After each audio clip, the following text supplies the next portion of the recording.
this is my presentation on the Vestal Virgins. Now, who are the Vestal Virgins? The Vestal Virgins were the priestesses of the Roman goddess Vesta, and you might know them for tending to her sacred flame in the Temple of Vesta, but they also performed other rites and rituals to honor her.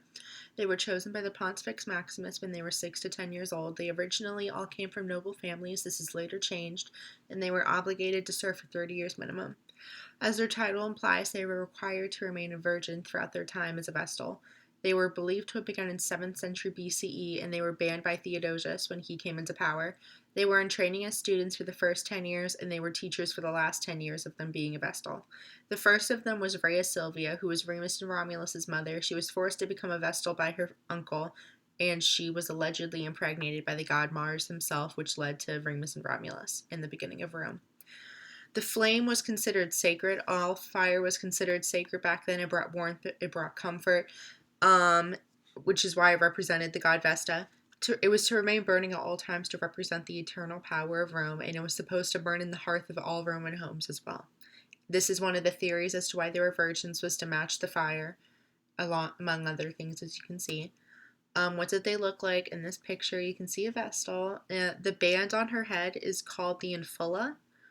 And then her hair is held back. Her hair was cut short upon her becoming a Vestal as well. Her hair is held back by a vitae, and then she would wear this long, flowy garment, which was called a stola, and only Vestals were allowed to wear stolas.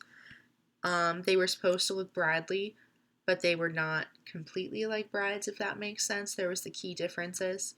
Now, who is Vesta? Who are they serving? Vesta is the goddess of the heart, the home, and domestic life, and she is the Roman equivalent to Hestia.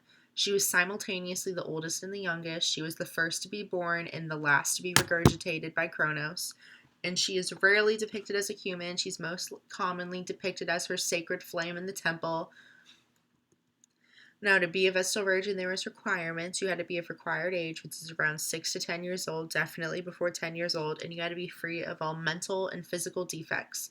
Your parents and you must be freeborn. This is later changed due to a lack of candidates, and both of your parents must be alive and well. You are required to serve 30 years minimum. Now, after your 30 years, you're technically allowed to do whatever you want, but there was a stigma around getting married and having kids upon leaving your role as a Vestal Virgin, so not a lot of people did it. Also, the 30-year minimum might have been in order to keep the women from having children, because you would be at the end of your fertility window upon exiting your role as a Vestal Virgin. However, being a Vestal Virgin gave you a lot of privileges that were not usually available for the women of Rome, which was you had emancipation from your father's rule, you were able to handle your own property, they trusted you, your blood could not be spilled, you had VIP seating, you could free prisoners and slaves by just touching them. If you ever were to stand trial, you didn't have to swear an oath because they just believed you. All that stuff, all good stuff. Now, to be a Vestal Virgin, you also had responsibilities. Of course, you had to tend to the sacred flame in the temple of Vesta. You had to fetch water from a sacred spring. It was the only one that was ample enough to do so. You had to remain a virgin, of course. You had to prepare food for rituals, care for objects, and officiate Vestalia, which was 1 week dedicated to the worship and celebration of the goddess Vesta.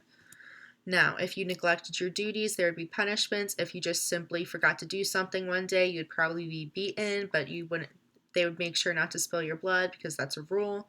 If you were to be beaten, you could only be punished by the high priest himself because of your high ranking. However, if you did something more serious, most notably you lost your virginity, you would be killed.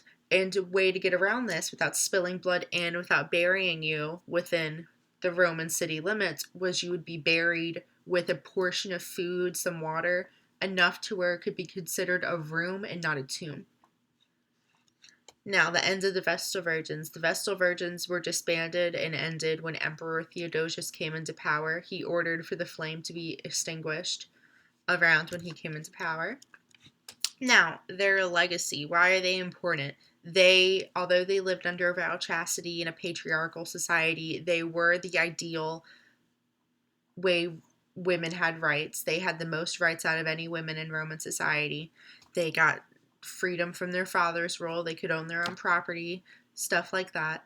when they took their vows, they were basically put up in this high regard by Roman society. And I think that's important to see because that was women.